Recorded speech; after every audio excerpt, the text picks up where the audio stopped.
Donc, bonjour les enfants. Dans une précédente vidéo, nous avons vu comment lire les heures entières ou les heures piles, c'est-à-dire quand l'aiguille rouge des heures est sur l'un des chiffres rouges et la grande aiguille est sur le 12.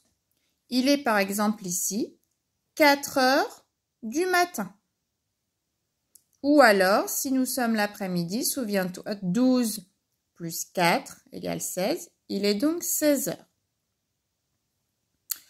Alors, nous allons maintenant imaginer qu'il est 7 heures du matin. C'est l'heure où certains commencent à se réveiller les jours où il y a école. Nous allons continuer à avancer la grande aiguille des minutes, comme nous l'avons fait depuis le début. Simplement, regarde ici, nous nous arrêtons là. Je ne continue pas jusqu'en haut. Tu remarques que la petite aiguille des heures s'est un tout petit peu déplacée. D'accord? On est déjà un petit peu après 7 heures, mais on n'est pas encore arrivé à 8 heures.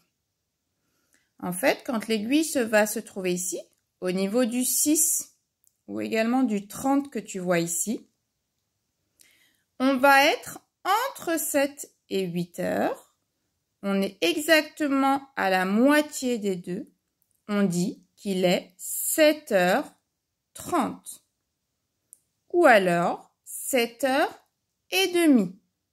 Et demi, puisqu'en fait, on a coupé une heure en deux.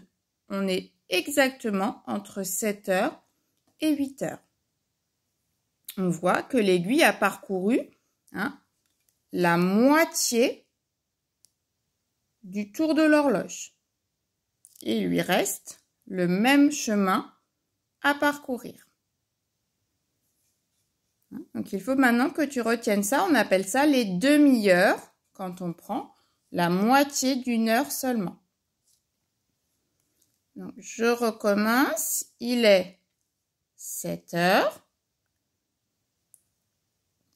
Quand la moitié de l'heure est passée, on dit qu'il est 7h30 ou 7h30.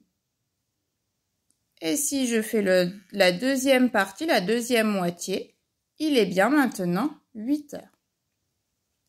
Et je peux continuer à me déplacer seulement par moitié. Il est maintenant 8h30 ou 8h30. Et ainsi de suite. Je peux le faire pour toutes les heures. Par exemple, je peux ici dire il est 11h30. C'est un petit peu plus de 11 heures, mais c'est moins que midi. Et quand l'horloge, l'aiguille, finit son tour, l'heure est écoulée. Il est maintenant midi.